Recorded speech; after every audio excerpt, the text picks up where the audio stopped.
सुप्रभात विद्यार्थियों, आज हम पढ़ने जा रहे हैं व्याख्यान 3 कक्षा 9वीं विषय हिंदी। उप विषय है हमारा पाठ 14 चंद्रग्रहण से लौटती बेर दोहराई व्याख्यान। इस व्याख्यान में हम इस कविता की दोहराई करेंगे, साथ ही प्रश्नोत्तर चर्चा होगी व्याख्यान 2 में दिए गए गृह कार्य की। तो आइए आगे बढ़ते हैं। लेखक का संक्षिप्त परिचय। लेखक हैं हमारे केदारनाथ अग्रवाल। प्रगतिवादी कवि केदारनाथ अग्रवाल का जन्म उत्तर प्रदेश के बांदा जिले के कमासिन गांव में सन 1911 में हुआ था। इन्होंने अपने कॉलेज की शिक्षा इलाहाबाद से तथा LLB की शिक्षा आगरा विश्वविद्यालय से प्राप्त की। वे व्यवसाय से वकील थे और बांदा में वकालत करते हुए राजनीतिक, सामाजिक तथा साहित्यिक जीवन में सक्रिय रहे, यानी क्रियाशील रहे। बेशक वकील थे, फिर भी राजनीति में भाग लेते थे, सामाजिक कार्य में भाग लेते थे और साहित्यिक जीवन में भी सक्रिय थे, क्रियाशील थे। अपनी युवावस्था से ही ये रचनाएं लिखने लगे थे, क्योंकि जो इनके अध्यापक थे वे इन्हें लेखन कार्य के लिए क्या करते थे, प्रेरित करते थे। उनका तत्कालीन साहित्यिक आंदोलनों से भी गहरा जुड़ाव रहा, यानी साहित्य को लेकर के जो आंदोलन चर्चा चलती थी उनसे भी ये काफी गहरे रूप से जुड़े हुए थे। सन 2000 में उनका देहांत हो गया। इनकी कविताओं का मुख्य विषय जनसाधारण का संघर्ष और प्राकृतिक सौंदर्य रहा है, यानी कि जनसाधारण को अपने जीवन में जिन संघर्षों से होकर के गुजरना पड़ता है उसका विषय है इनका मुख्य। और प्राकृतिक सौंदर्य यानी प्रकृति के सौंदर्य को देख करके जो कवि के मन में एक भाव उत्पन्न होते हैं वो भी इनका मुख्य विषय है। इन्होंने अपनी रचनाओं में प्रकृति का यथार्थवादी यानी सच्चा रूप चित्रित किया है, जिसमें शब्दों का सौंदर्य, ध्वनियों की धारा का दर्शन होता है। इनके काव्य की अन्यतम विशेषता संगीतात्मकता है, यानी कि संगीत से जुड़ी हुई है। इन्होंने अपनी कविताओं में लोक भाषा के शब्दों का खुलकर प्रयोग किया है। ये ग्रामीण जीवन से जुड़े बिंबों को आत्मीयता के साथ प्रस्तुत करते हैं, यानी कि ग्रामीण जीवन से जुड़े हुए जो उदाहरण हैं उसके साथ ये खुद जुड़े हुए हैं। इन्हें सोवियत लैंड नेहरू पुरस्कार और साहित्य अकादमी पुरस्कार से सम्मानित किया गया है। रचनाएं: नींद के बाद, युग की गंगा, फूल नहीं रंग बोलते हैं, आग का आईना, पंख और पतवार, हे मेरी तुम इनकी प्रमुख काव्य कृतियां हैं, यानी रचनाएं हैं। तो आइए कविता की तरफ बढ़ते हैं, कविता के भावार्थ को समझते हैं। जो कविता मैंने आपको पिछले 2 व्याख्यानों में समझाई है उस कविता को आज हम इस व्याख्यान में दोहराई के साथ करेंगे, अर्थात उसका अर्थ आपको साथ साथ बताऊंगी और जो बीच में कठिन शब्द आए हैं उनकी भी चर्चा होगी। तो सुनिए कविता, मैं पढ़ रही हूँ, आप साथ साथ इस कविता को वैसे ही पढ़िए जैसे मैं पढ़ती हूँ। कि देख आया चंद्र गहना, देखता हूँ दृश्य अब मैं मेड़ पर इस खेत की बैठा अकेला। एक बीते के बराबर यह हरा ठिगना चना, बांधे मुरेठा शीश पर छोटे गुलाबी फूल का सजकर खड़ा है। तो सबसे पहले इसी काव्यांश के अर्थ को समझते हैं। जो कवि है वो है केदारनाथ अग्रवाल, जो कि चंद्रग्रहण नामक स्थान से लौट रहे थे। चंद्रग्रहण एक गांव का नाम है। कवि जब उस स्थान से लौटा तो रास्ते में उसे कुछ खेत दिखाई पड़े। कवि की ट्रेन का समय नहीं हुआ था, इसलिए कवि स्टेशन के पास जो खेत थे उनमें बैठ गया। तो कवि ने क्या कहा कि देख आया चंद्रग्रहण, कि मैं चंद्रग्रहण नामक जो गांव है उसको देख आया हूँ। देखता हूँ दृश्य अब मैं वहाँ के जो प्राकृतिक सौंदर्य के नजारे हैं, खेतों का जो सौंदर्य है उस सौंदर्य को मैं अब देख रहा हूँ। मेड़ पर इस खेत की बैठा अकेला, कि इस खेत की मेड़ पर अकेले बैठ करके मैं इस प्राकृतिक सौंदर्य का आनंद ले रहा हूँ। एक बीते के बराबर यह हरा ठिगना चना, कवि जहाँ पर बैठा हुआ था, जिस मेड़ पर बैठा हुआ था वहां पर चने की खेती हुई थी और वहां पर जो पौधा उगा हुआ था, हरे रंग का चने का पौधा था, वो एक बीते के बराबर, एक बीते यानी कि अंगूठे से लेकर के छोटी उंगली तक जितना भी 9 से 10 इंच का माप बनता है उसके बराबर, ठीक है, उस बीते के बराबर जो पौधा था चने का, वो हरे रंग का चने का जो ठिगने कद वाला पौधा था वो वहां उगा हुआ था। बांधे मुरेठा शीश पर छोटे गुलाबी फूल का, और कवि ने जब उसके सिर पर गुलाबी रंग के फूल को देखा तो ऐसा लगा, कवि ने कल्पना अपने मन में जागृत की और मानवीकरण अलंकार का प्रयोग करते हुए कवि ने कहा कि ऐसा लग रहा था कि जो हरा चना है वो किसी एक नाटे कद के पुरुष के समान है, जिसने अपना गुलाबी फूल यानी कि गुलाबी रंग के साफे यानी मुरेठा पगड़ी को धारण किया हुआ है सिर पर, और दूल्हे के समान वो सजकर वहां पर खड़ा हुआ है। यानी कि चने के पौधे पर कवि ने मानवीकरण अलंकार का प्रयोग किया है कि जो चने का पौधा है वो एक गिट्टे कद वाले, नाटे कद वाले, छोटे कद वाले पुरुष के समान है, जिसने अपने सिर पर गुलाबी रंग की पगड़ी को धारण किया हुआ है और वह दूल्हे के समान सजकर वहां पर खड़ा हुआ है। पास ही मिलकर उगी है बीच में अलसी हटीली, देह की पतली कमर की है लचीली, नीले फूले फूल को सिर पर चढ़ाकर कह रही जो छुए यह दूं हृदय का दान उसको। देखो वहां पर जहाँ चने का पौधा उगा हुआ है उस पंक्ति के साथ ही एक चने के पौधे के साथ एक अलसी का पौधा भी वहां पर उगाया है। कवि कहते हैं कि किसान ने शायद उसे उस पंक्ति में नहीं बोया था, लेकिन हट से वह वहां पर उगाया, तो उसे देख करके कवि के मन में फिर से कल्पना जागृत हुई और कवि ने उसे पर फिर से मानवीकरण अलंकार का प्रयोग करते हुए उसे एक हटीली नायिका के रूप में दर्शाया है कि पास ही मिलकर उगी है बीच में अलसी हटीली। अलसी रूपी जो नायिका है वो हट से वहां पर खड़ी हुई है, देह की पतली, क्योंकि वो जो पौधा है वो बहुत पतला है और हवा से वो लहरा रहा है, तो कवि ने उसे एक पतली नायिका के रूप में दर्शाया है जो कि हटीली है, जिद्दी है, जिसकी कमर बहुत, जो शरीर है वो बहुत पतला है और जो कमर है वो बहुत लचकदार है, जो हवा के लहराने से लहराती हुई प्रतीत हो रही है। बार बार वो चने के पौधे के साथ आकर सट जाती है, खड़ी हो जाती है। नीले फूले फूल को सिर पर चढ़ाकर कवि कहते हैं कि उसने अपने सिर पर जिस नीले रंग के फूल को धारण किया हुआ है, उस फूल को धारण किए हुए, उस फूल रूपी दुपट्टे को धारण किए हुए वो अलसी रूपी जो नायिका है कह रही है कि उसके अपने मन के भाव हैं कि छुए जो यह, यानी कि जो उसके इस नीले रंग के फूल को छुएगा दूं हृदय का दान उसको, मैं उसे अपना हृदय दान में दे दूंगी, अर्थात अपना दिल उसको दे दूंगी। ये उस अलसी के मन के भावों को प्रस्तुत किया गया। अलसी की क्या विशेषताएं हैं कि वो हठीली है, पतली है, कमर से लचकदार है, और उसकी मन के क्या भाव हैं कि जो भी उसके उस नीले फूल रूपी दुपट्टे को छू देगा उसे वह अपना हृदय दान में दे देगी। और सरसों की न पूछो हो गई सबसे सयानी, हाथ पीले कर लिए हैं ब्याह मंडप में पधारी, फाग गाता मास फागुन आ गया है आज जैसे। तो कवि कहते हैं कि सरसों के पौधों की तो पूछे नहीं, क्योंकि चने की खेती के साथ ही सरसों के भी खेत थे। जो सरसों के पौधे थे वो बड़े हो गए थे और बड़े पौधों को देख करके कवि ने फिर से यहाँ पर मानवीकरण अलंकार का प्रयोग किया है कि जो सरसों है वो किसी युवती के समान है जो अब सयानी हो चुकी है, समझदार हो चुकी है, और सरसों के भी जो पीले पीले फूल हैं वो उसके पीले हाथों का प्रतीक है, यानी कि उसके विवाह के योग्य हो गई है। वो ब्याह मंडप में पधारी, अपने उन पीले पीले फूलों के साथ वो सरसों रूपी जो लड़की है यानी जो सरसों रूपी युवती है वो अपने पीले हाथों के साथ ब्याह के मंडप में पधार चुकी है। फाग गाता मास फागुन आ गया है आज, जैसे ऐसा लग रहा है कि फागुन का महीने में जो फाग रूपी पुरुष है वो क्या कर रहा है, यहाँ को फाग को भी मानवीकरण किया है कि फागुन जो है वो एक पुरुष के रूप में है जो वहां पर विवाह के गीतों को गा रहा है। फाग कहते हैं होली के मौसम में गाए जाने वाले गीत, तो कवि ने यहाँ पर फाग को भी एक पुरुष की कल्पना के रूप में जागृत किया है। मानवीकरण अलंकार का प्रयोग करते हुए उसका कहा है कि वो भी एक पुरुष के रूप में वहां विवाह के गीतों को गा रहा है, ऐसा लग रहा है। देखता हूँ मैं स्वयंवर हो रहा है, प्रकृति का अनुराग अंचल हिल रहा है, इस विजन में दूर व्यापारिक नगर से प्रेम की प्रिय भूमि उपजाऊ अधिक है। कवि कहता है कि इस प्रकार के सौंदर्य को, दृश्यों को देख करके मुझे ऐसा लगने लगा कि मानो यहाँ पर स्वयंवर ही हो रहा है, कि एक तरफ चना सजकर खड़ा है दूल्हे के समान, तो दूसरी तरफ अलसी अपने मन के भावों को प्रकट कर रही है, तो तीसरी तरफ सरसों सयानी हो चुकी है और अपने पीले हाथों के साथ विवाह के मंडप में पधार चुकी है। प्रकृति का अनुराग अंचल हिल रहा है, चारों तरफ प्रेम का ही वातावरण है, प्रेम रूपी आंचल है, जो प्रकृति है वो खुद अपने प्रेम रूपी आंचल को हिला रही है, चारों तरफ प्रेम का ही वातावरण फैला हुआ है। इस विजन में, इस सुनसान जगह में, दूर व्यापारिक नगर से, कवि कहते हैं कि शहरों से दूर इस सुनसान जगह में प्रेम की प्रिय भूमि उपजाऊ अधिक है। बेशक यहाँ लोग नहीं है, लेकिन प्रकृति का सौंदर्य इतना ज्यादा है कि यहाँ की जो भूमि है वो प्रेम से ज्यादा भरी हुई दिखाई पड़ती है, जितनी शहरों में भी नहीं पड़ती, क्योंकि शहरों में तो जो लोग हैं वो सिर्फ व्यापार से संबंधित है, एक दूसरे से स्वार्थ से जुड़े हुए हैं, उनके हृदय में एक दूसरे के प्रति प्रेम की भावना नहीं है। जबकि गांवों के जो लोग हैं वो ज्यादा प्रेम भावना से युक्त हैं, एक दूसरे के प्रति उनके मन में ज्यादा सद्भाव की भावना है। यहाँ तक कि पेड़ पौधों में भी कवि को जो प्रेम की भावना है वो ज्यादा नजर आ रही है, बजाय स्वार्थी शहर के लोगों के। और पैरों के तले है एक पोखर, उठ रही इसमें लहरियां, नील तल में जो उगी है घास भूरी, ले रही वह भी लहरियां।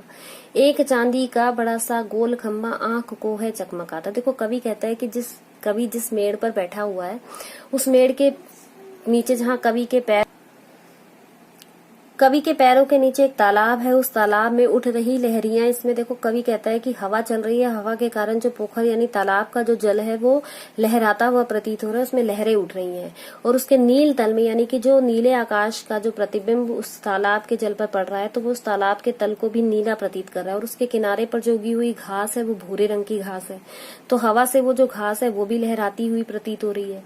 तो ले रही वह भी लहरियां, अर्थात वो भी लहरा रही है, उधर से पानी लहरा रहा है, उधर से वो हवा से घास लहरा रही है। एक चांदी का बड़ा सा गोल खंबा, आंख को चकमकाता। देखो कवि कहते हैं कि जब सूरज का प्रतिबिंब उस तालाब के हिलते हुए जल के ऊपर पड़ता है, तो वह एक लंबे चांदी के गोल खंबे की सूक्ष्म कल्पना का आभास कराता है। ऐसा लगता है कि उस तालाब में एक चांदी का बड़ा सा गोल खंबा पड़ा हुआ है, और जिस तरह से सूरज का प्रकाश जब उस जल पर पड़ता है तो चारों तरफ चमक चमक हो जाती है, उसी तरह से वो आंखों को चुंधियाने का कार्य करता है। उसी तरह से वो प्रतिबिंब, वह चांदी का गोल खंबा जो था वो कवि की आंखों को चुंधिया रहा था, उसकी आंखें जो थी वो चुंधिया रही थी। है कई पत्थर किनारे पी रहे चुपचाप पानी, प्यास जाने कब बुझेगी। कवि कहते हैं कि उस नदी के किनारे पर कई पत्थर यानी कि उस तालाब के किनारे पर कई पत्थर थे जो पानी में आधे डूबे हुए थे और आधे पानी से बाहर थे। उसे देख करके कवि कहते हैं कि ऐसा लग रहा था। कवि ने फिर से मानवीकरण अलंकार का प्रयोग किया है कि कुछ पुरुष हैं जो काफी समय से उस तालाब के किनारे पर बैठकर पानी पी रहे हैं, लेकिन उनकी जो प्यास है वो पता नहीं कब बुझेगी, क्योंकि वो काफी समय से उसमें डूबे हुए थे। चुप खड़ा बगुला डुबाए टांग जल में, देखते ही मीन चंचल ध्यान निद्रा त्यागता है, चट दबाकर चोंच में नीचे गले के डालता है। कवि कहता है कि उसी तालाब के जल में एक बगुला है, वो अपनी टांग को डुबो करके खड़ा हुआ है। देखते ही मीन चंचल ध्यान निद्रा त्यागता है, वो नाटक कर रहा है ऐसे जैसे कि उसने ध्यान लगा रखा हो, साधु सन्यासियों की तरह जैसे ध्यान योग लगाते हैं, उसी तरह वह भी अपनी टांग को जल में डुबो करके खड़ा है और अपनी आंखों को बंद किए हुए एक साधु की भांति, एक ढोंगी की भांति क्या कर रहा है, अपनी आंखों को बंद किए हुए खड़ा है। लेकिन जैसे ही उसे तालाब में किसी मछली के होने की आहट लगती है, वह अपनी ध्यान निद्रा को त्याग देता है और चट दबाकर चोंच में नीचे गले के डालता है, और उस मछली को वो चोंच में पकड़ लेता है और चट से दबा करके अपनी चोंच में उसे अपने गले के नीचे डाल लेता है। एक काले माथ वाली चतुर चिड़िया श्वेत पंखों के झपाटे मार फौरन टूट पड़ती है भरे जल के हृदय पर। एक उजली चटुल यानी चंचल मछली चोंच पीली में दबाकर दूर उड़ती है गगन में। देखो कवि कहता है कि वहां पर ही जैसे कवि बगुला वहां पर खड़ा हुआ है, ऐसे ही एक चिड़िया जो है वो काफी समय से उस तालाब के जल के ऊपर चक्कर लगा रही है। एक काले माथ वाली चतुर चिड़िया, तो दूसरी ओर कवि देखता है कि ये काले मस्तक वाली जो चतुर यानी चालाक जो चिड़िया है, वो श्वेत यानी सफेद पंखों के झपाटे यानी कि जो उसके सफेद पंख हैं उससे झपट्टा मारती है, फौरन उसी समय टूट पड़ती है भरे जल के हृदय पर। और जल का जो हृदय है, जल को देखो यहाँ पर मानवीकरण किया गया है, तालाब के हृदय पर वो टूट पड़ती है, तो यहाँ पर तालाब जो है वो एक पुरुष के समान है, ठीक है, तभी उसका हृदय की बात की जा रही है। तो यहाँ पर मानवीकरण अलंकार का प्रयोग किया है कवि ने कि टूट पड़ती है भरे जल के हृदय पर, वह उस तालाब के जल के हृदय पर टूट पड़ती है और एक उजली यानी कि चमकदार चटुल यानी चंचल मछली को अपनी पीली चोंच में दबाकर दूर आकाश में लेकर के उड़ जाती है। तो जो बगुला है या चिड़िया है, वे दोनों शोषणकारी लोगों का प्रतीक है, अवसरवादी लोगों का प्रतीक है, जो अपने आसपास के भोले भाले लोगों को अपना शिकार बनाते हैं, उनके साथ काम करने का बहाना करके उन्हें अपने पक्ष में ले लेते हैं, लेकिन बाद में उन्हें ही लूट लेते हैं। उसी तरह से ये चंचल जो चालाक चिड़िया है या फिर बगुला है, ध्यान लगाना और ऊपर से चक्का लगाने के कार्य करते हैं, और जैसे ही उन्हें कोई मछली उस तालाब में नजर आती है, ये दोनों अपने क्या करते हैं, अब उस मौके का फायदा उठाते हैं और जो मछली होती है उसे पकड़कर जो बगुला है वो अपने गले में डाल लेता है और जो चिड़िया है वो अपनी पीली चोंच में दबा करके उसे दूर आकाश में ले जाती है। इसी तरह से शोषणकारी व्यक्ति भी शोषण करने वाले लोगों के साथ ऐसा ही व्यवहार करते हैं। ओ यहीं से भूमि ऊंची है जहां से रेल की पटरी गई है, ट्रेन का टाइम नहीं है, मैं यहाँ स्वच्छंद हूँ जाना नहीं है। कवि कहता है कि जिस तरफ एक तरफ बैठा है तो उसके पैरों के नीचे तालाब है, लेकिन दूसरी तरफ जो है वो वहां से भूमि जो है वो वहां ऊंची है और वहीं से रेल की पटरी जा रही है। कवि कहते हैं कि अभी मेरे जाने का समय नहीं है, मेरे ट्रेन का टाइम नहीं हुआ है, मैं स्वच्छंद हूँ, मैं आजाद हूँ, मुझे कहीं जाना नहीं है, मैं इस प्राकृतिक सौंदर्य को देखने के लिए बिल्कुल आजाद हूँ, क्योंकि मुझे अभी मेरी ट्रेन का जो समय है वो नहीं हुआ है, ट्रेन वहां से भी नहीं जाएगी, इसलिए मैं आजादी से यहाँ बैठ करके इस प्राकृतिक सौंदर्य को जो देख रहा हूँ उसमें कोई भी बाधा नहीं है। चित्रकूट की अनगढ़ चौड़ी कम ऊंची ऊंची पहाड़ियां दूर दिशाओं तक फैली हैं। कवि कहता है कि मैं जहां पर बैठा हुआ हूँ वहां चित्रकूट की अनगढ़ जो गड़ी हुई नहीं है, कहीं से ऊंची टेढ़ी मेढ़ी चौड़ी पहाड़ियां हैं, लेकिन वो कम ऊंची ऊंची हैं, उनकी ऊंचाई ज्यादा नहीं है। अनगढ़ है, गड़ी हुई नहीं है, चौड़ी है, लेकिन कम ऊंची है। पहाड़ियां जो है वो ज्यादा ऊंची नहीं है, दूर दिशाओं तक फैली है। जो पहाड़ियां हैं वो दूर दिशाओं तक फैली हुई है। देखो यहाँ ऊंची ऊंची में जो है पुनरुक्ति प्रकाश अलंकार का प्रयोग किया गया है। यहाँ पर एक ही शब्द का प्रयोग 2 बार हुआ है और दोनों का अर्थ एक ही है। इसी तरह से दूर दिशाओं में दै वर्ण की आवृत्ति होने की वजह से अनुप्रास अलंकार का प्रयोग किया गया। तो जो पहाड़ियां हैं वो दूर तक फैली हुई हैं। बांझ भूमि पर इधर उधर रीवा के पेड़ कांटेदार कुरूप हैं।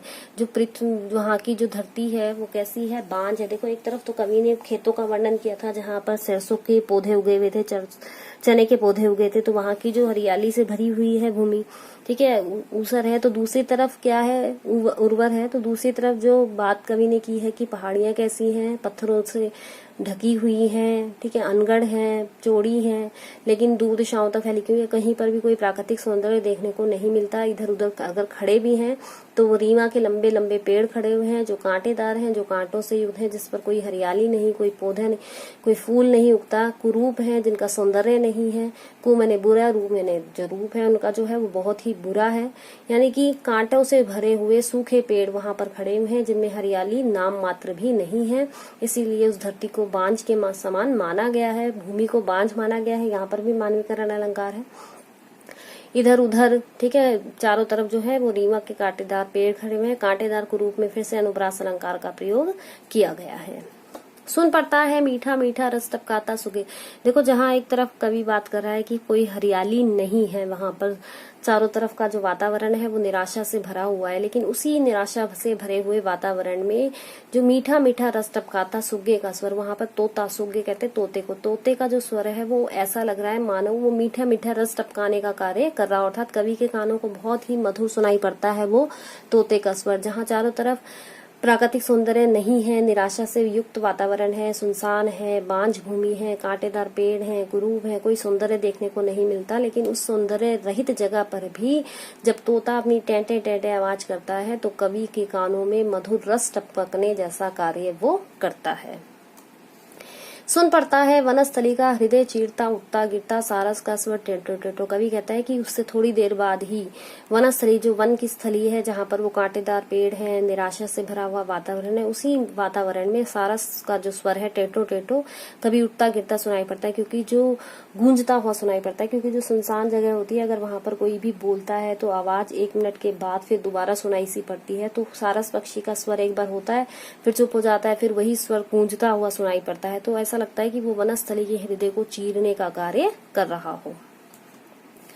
मन होता है उड़ जाऊं मैं पर फैलाए सारस के संग। कवि कहता है कि मेरा मन होता है कि मैं भी पक्षियों की तरह परों को फैलाऊं और सारस के साथ कहीं दूर उड़ जाऊं, जहां जुगल जोड़ी रहती है हर खेत में। कवि कहता है कि जहां पक्षियों की जोड़ियां जाकर के हर खेत में रहती हैं तो मैं वहां पर चला जाऊं और सच्ची प्रेम कहानी सुन लो चुप्पे चुप्पे, कि उन पक्षियों के बीच में जो किसी के साथ स्वार्थ से जुड़े हुए नहीं हैं, जिनके मन में एक दूसरे के प्रति निराशा का, प्रसन्नता का भाव है, जो एक दूसरे के प्रति सच्चा भाव रखते हैं, जिनके मन में एक दूसरे के प्रति स्वार्थ नहीं है, उनकी सच्ची प्रेम कहानी को जाकर के मैं खेतों के बीच में सारस पक्षी के साथ जाकर के सुन लूं चुप्पे चुप्पे चुपचाप। देखो यहाँ चुप्पे चुप्पे में फिर से पुनरुक्ति प्रकाश अलंकार का प्रयोग किया गया है। सच्ची प्रेम कहानी सुन लूं चुप्पे चुप्पे, तो मैं उन लोगों की प्रेम कहानी को जाकर के चुपचाप सुन लूं। आइए भावार्थ को समझिए। कवि चंद्रगहना से लौटते समय प्राकृतिक सौंदर्य को निहारने के लिए खेत की मेड़ पर बैठ जाता है। वह आसपास की फसलों का सौंदर्य देखने लगता है।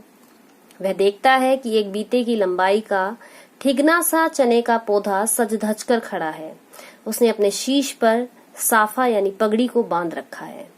मानो वह शादी में जाने को तैयार है, क्योंकि वह सिर पर गुलाबी फूल सजाए खड़ा है। विशेष क्या है इस काव्यांश में कि लोक भाषा का प्रवाह है जो अत्यंत सरल तथा सजीव है। चने के सज धज कर खड़े होने के कारण इसमें मानवीकरण अलंकार है। कवि व कविता का नाम बताइए। कवि कौन है हमारे इसके? केदारनाथ अग्रवाल। चने का पौधा कैसा है? चने का पौधा ठिगना है। कवि खेत की मेड़ पर क्यों बैठा है? कवि खेत की मेड़ पर प्राकृतिक सौंदर्य को देखने के लिए बैठा है। चने को देख कवि क्या कल्पना करता है कि ऐसा लगता है कि कोई ठिगने कद वाला पुरुष गुलाबी रंग की पगड़ी को धारण किए हुए दूल्हे के रूप में सजकर खड़ा है। एक बीते के बराबर तथा छोटे गुलाबी फूल का सजकर खड़ा है में कौन सा अलंकार है? अनुप्रास अलंकार का प्रयोग है बीते के बराबर में तथा छोटे गुलाबी फूल में है मानवीकरण अलंकार। कवि देखता है कि चने के पास ही अलसी उगाई है। लगता है कि वह चने के पास हट करके उगी है, पास ही मिलकर उगी है, बीच में अलसी हटीली।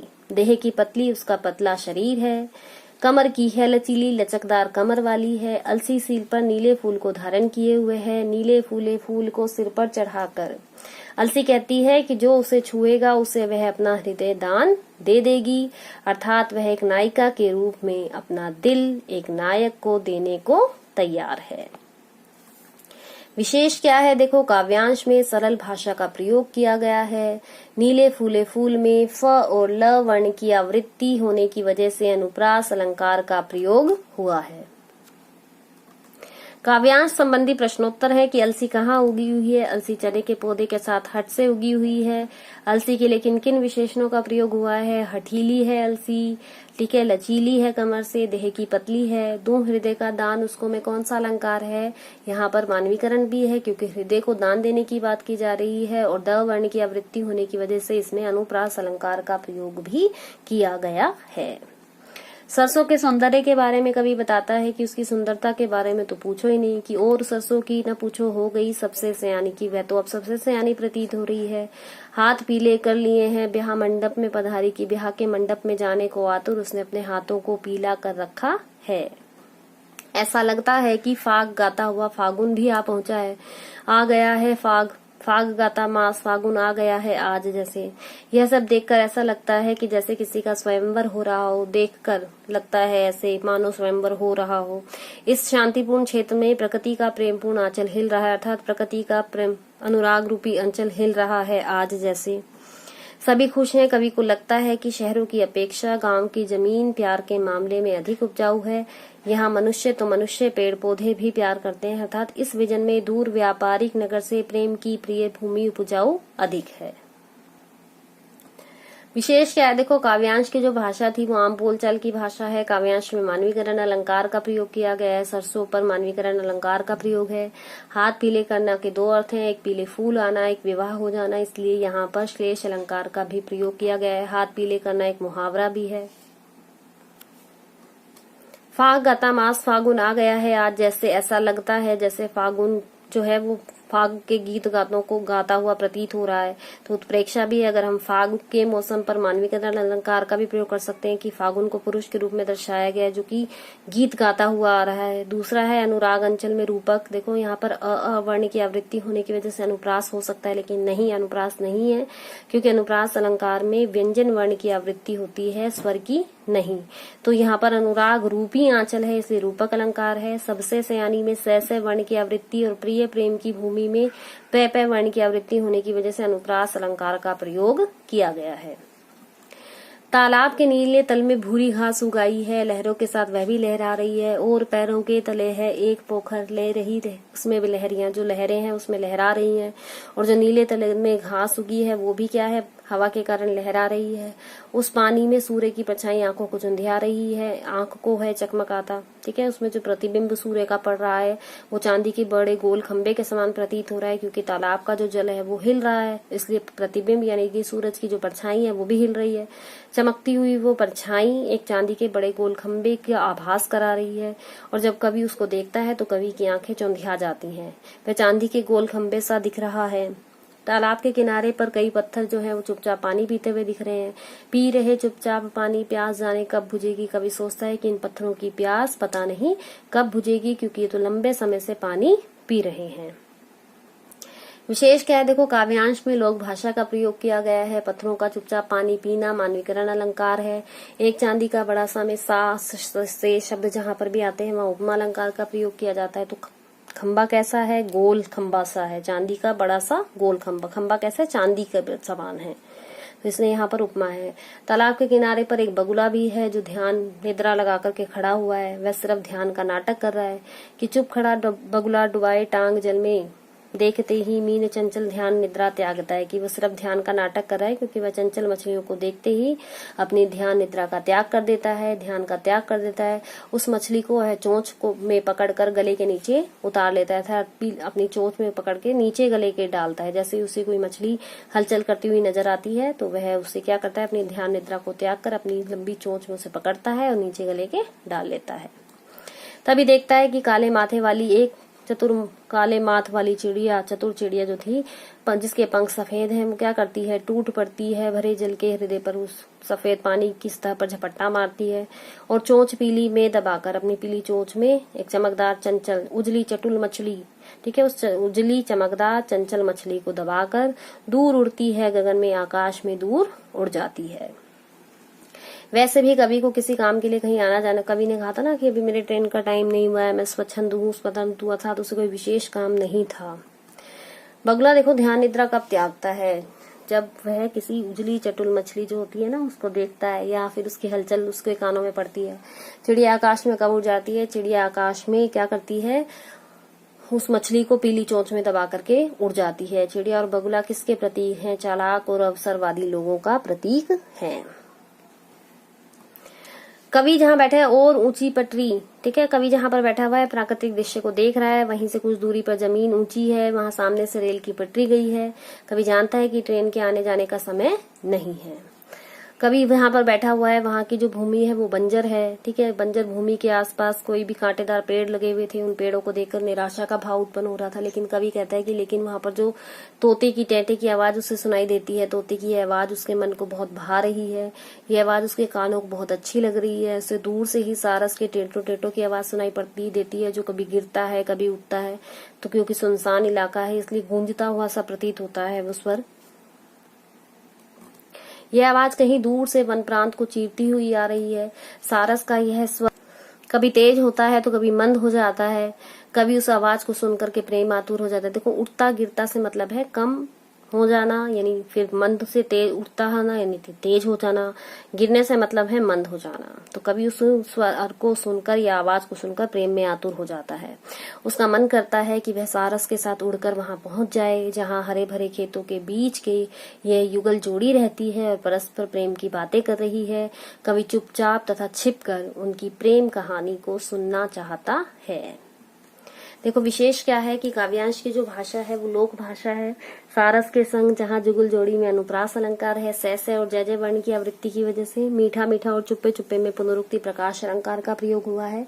जहाँ एक ही शब्द का प्रयोग एक से अधिक बार हो और दोनों का अर्थ एक ही होता है वहां पर पुनरुक्ति प्रकाश अलंकार होता है, और जहाँ अलग अलग होता है वहां यमक होता है।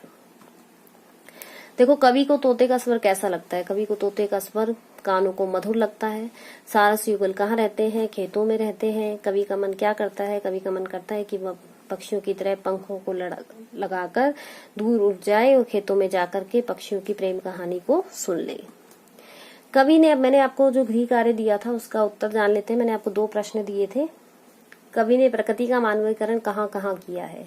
उत्तर है कवि ने प्रकृति का मानवीकरण अनेक स्थलों पर किया है। जैसे पहला है, यह हरा ठिगना चना बांधे मुरेठा शीश पर। तो यहाँ पर हरा जो चना है वो ठिगने कद का है और उसने सिर पर गुलाबी रंग की पगड़ी को धारण किया हुआ है, तो उस पर मानवीकरण अलंकार का प्रयोग किया गया है। दूसरा है बीच में अलसी हटीली, देह की पतली कमर की है लचीली। जो अलसी है वो हटीली है, जिद्दी है, उसकी जो कमर है वो पतली है, लचीली है, लचकदार है, इसलिए यहाँ पर उसे एक नायिका के रूप में दर्शाया गया है, तो मानवीकरण अलंकार का प्रयोग किया गया है।